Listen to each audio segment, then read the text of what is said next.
안녕하세요. 이가피겨스의 신간 읽기입니다. 오늘 함께할 책의 제목은 신장, 고스키 마사히로 지음, 정성진 감력, 김선숙 옮김, 성안당에서 23년 9월 13일에 발행하였습니다. 저자는 토호쿠대학 명예교수이고 심장과 신장 등 내부장애 재활 전문입니다. 이 책을 선택한 이유는 제 주위에 신장으로 인해서 어려움을 겪는 분들을 많이 봐왔기 때문에 저도 한번 이 신장에 대한 내용을 정리해보고 싶었습니다. 머리말, 신장, 즉 콩팥은 기능이 떨어져도 증상이 거의 나타나지 않는 둔한 장기이다.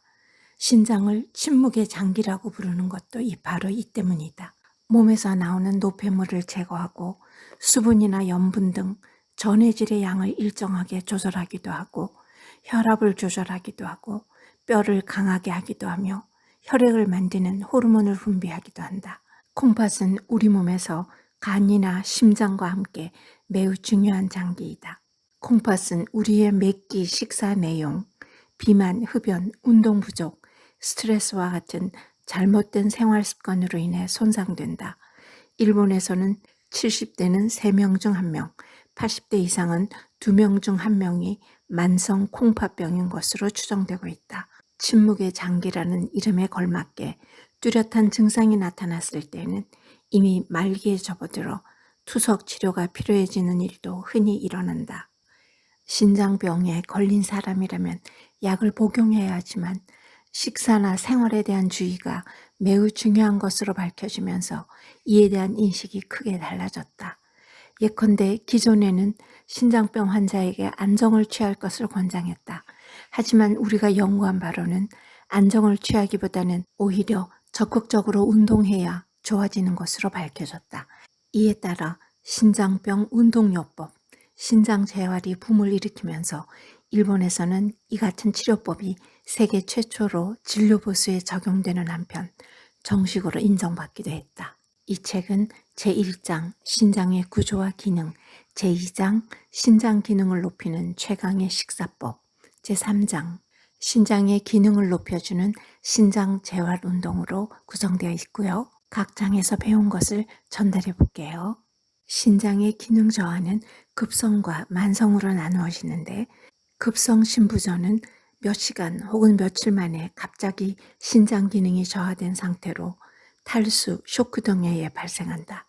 갑자기 소변이 잘 나오지 않거나 전혀 나오지 않거나 식욕 저하, 권태감 등이 일어나기도 한다. 원인을 밝혀 적절한 치료를 하면 회복될 가능성이 있으므로 신속한 대처가 가장 중요하다. 신장의 기능 저하가 장기적으로 지속되는 질환을 만성신부전이라고 하는데 일본 내의 이 환자 수는 무려 1,300만 명 이상이다. 이런 질환으로 투석하는 환자 중에서 약 40%가 당뇨병, 콩팥병, 약 25%가 사구체 신염, 약 12%가 신장 경화증으로 이들이 전체의 4분의 3을 차지한다. 만성신부전에 걸리면 심근경색, 뇌졸중과 같은 심혈관 질환의 위험이 2배로 증가한다. 우리가 평소에 건강검진 시에 확인해야 할 수치가 있다. 소변검사에서 요단백과 요알부민 수치를 확인하고 혈액검사에서 혈청 크레아티닌 수치를 참고하면 된다. 크레아티닌은 근육을 움직였을 때 발생하는 노폐물로서 신장 기능이 정상이라면 혈액에서 여과되어 소변으로 배출된다. 하지만 신장 기능이 저하되면 잘 여과하지 못하고 혈액 속에 남아있기 때문이다. 이 크레아티닌의 양으로 신장의 여과 기능을 판단해 보는 것이다. 건강검진을 받을 때마다 이 수치를 확인하고 조금이라도 이상이 있으면 병원에 가서 검사를 받아보기 바란다. 만성 콩팥병의 경우 조기에 발견하고 대처하면 신장 기능의 저하를 막을 수 있다. 만성 콩팥병은 대체 왜 걸리는 걸까? 가장 많은 원인은 대사증후군이다. 고혈당으로 당뇨병에 걸리면 당뇨병, 콩팥병에 걸리기 쉽고 고혈압은 신장 경화증을 초래한다. 이상지혈증도 동맥 경화증을 일으켜 신장 기능의 저하로 이어진다. 또한 프린을 많이 섭취하여 고요산 혈증이 되면 통풍 신장병증을 일으킨다. 이외에도 유전적인 질환으로 일어나기도 하고 원인 불명의 급성 콩팥 손상으로 생기기도 한다. 그럼 제2장으로 가서 식사법을 볼까요? 염분이나 당분, 지질, 알코올 등을 과다하게 섭취하는 것은 물론 좋지 않지만 아침 식사를 거르거나 외식을 자주 하는 것도 신장에 부담이 된다. 신장에 좋지 않은 식사법을 15가지 예를 들 텐데요. 그 중에서 절반에 해당하는 사람은 이미 자신이 신장병 위험군이라는 것을 의식해서 좀 더 심각한 사태를 맞기 전에 식습관을 고치는 것부터 시작하자. 1. 아침은 거르는 경우가 많다. 2. 야채 요리나 샐러드는 잘 먹지 않는다. 3. 요리의 양념은 순한 것보다 자극적인 것이 좋다. 4. 다른 사람과 함께 식사할 때 대체로 먼저 식사를 마친다. 5. 설탕이나 크림을 넣은 커피, 홍차 또는 주스를 자주 마신다. 6. 반찬으로는 튀김이나 볶음 요리를 먹는 경우가 많다. 7. 아침 식사, 점심 식사는 적게 먹고 저녁 식사는 많이 먹는다. 8. 소세지, 햄 등 가공육을 자주 먹는다. 9. 배가 고프면 참지 못하고 간식을 먹는다. 10. 버섯이나 해조류, 콩 식품은 별로 먹지 않는다. 11. 스낵류나 디저트, 아이스크림 등을 거의 매일 먹는다. 12. 거의 매일 술을 마신다. 13. 식사는 집보다 밖에서 하는 경우가 많다. 14. 식후에 좀 과식했다라고 느낄 때가 많다. 15. 저녁을 늦게 먹거나 야식을 먹는 일이 많다. 여러분은 몇 가지에 해당되시나요? 저는 3가지가 걸립니다. 다음은 신장을 생각한다면 삼가해야 할 음식 10가지.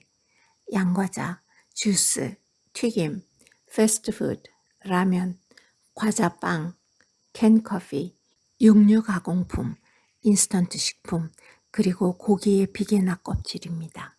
이는 단백질에 들어있는 미네랄 중 하나이다. 그 대부분은 칼슘과 결합해 뼈나 치아를 만드는 재료가 될 뿐 아니라 체내 환경의 정상화에도 한몫한다. 그러나 증상이 가볍더라도 신장병으로 진단되면 혈중 인 농도를 정상 범위로 낮출 수 있는 식사 관리가 필요하다. 인을 제한하려면 단백질이 많이 함유된 고기나 생선, 유제품, 견과류 등의 섭취량을 줄여야 한다.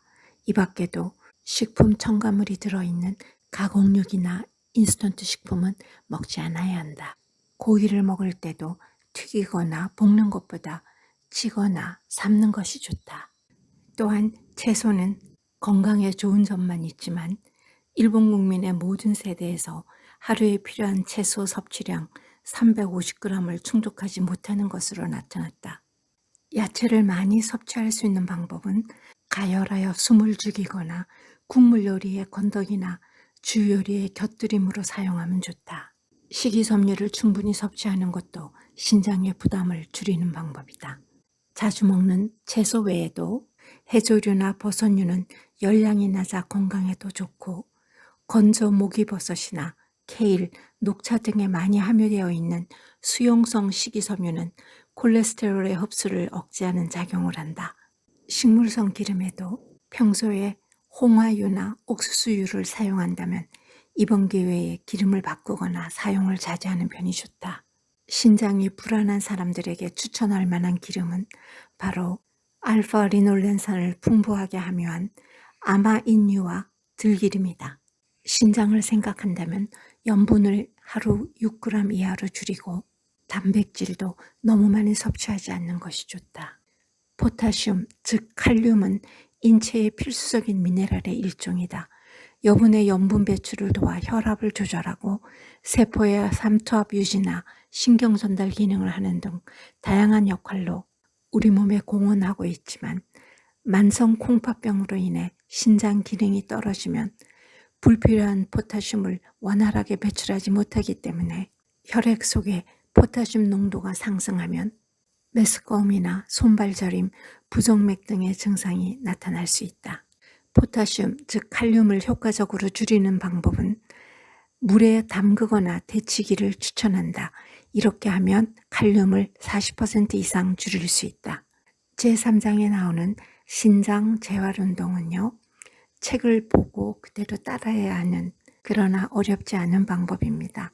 투석 중에도 누운 채로 신장 재활운동을 하면 투석 효율도 향상된다. 다만 다음 사항에 주의하는 것이 좋다. 맥박이나 혈압 이상, 관절이나 근육의 통증이 느껴지면 즉시 중지한다. 투석 후반이나 투석 종료 직후에는 하지 않는다. 다시 말하면 투석 전, 투석 시작 직후, 시작 30분 후부터 전반 사이에 실시하는 것이 바람직하다고 나와 있다. 운동 방법은 누워서 할 수 있는 유연체조, 두 번째는 고무밴드를 사용한 저항운동, 전신 지구력 운동, 그리고 기구를 사용하지 않는 유산소 운동 등이 매우 좋다. 신장 재활운동 1단계는 유연성을 기르는 체조부터, 2단계는 저항운동으로 근력을 키우는 것, 그리고 3단계는 유산소 운동으로 심폐기능을 높이자입니다. 걷기는 신장기능 회복에 매우 효과적이며 일정 이상의 걸음수를 지속적으로 걸었던 신장병 환자의 추정 사구체 여과율 수치가 개선되었다는 최신 연구 결과도 있다. 무엇보다 안전하게 계속하는 것이 중요하다. 숨이 차오를 정도의 강도는 신장에 부담을 주므로 절대로 피해야 한다. 또한 병세가 악화되었거나 급성신염이 있는 사람들은 운동 자체를 자제해야 한다. 하루 20분에서 60분이 기준이지만 한 번에 실시하지 않고 여러 번에 걸쳐 총 20분에서 60분을 목표로 해도 된다. 신장 재활운동은 계속하는 것이 무엇보다 중요하다. 저도 이 책을 읽고 나서 한 번 더 신장의 중요성을 알고 평소에 관심을 가지기로 마음먹었습니다. 감사합니다.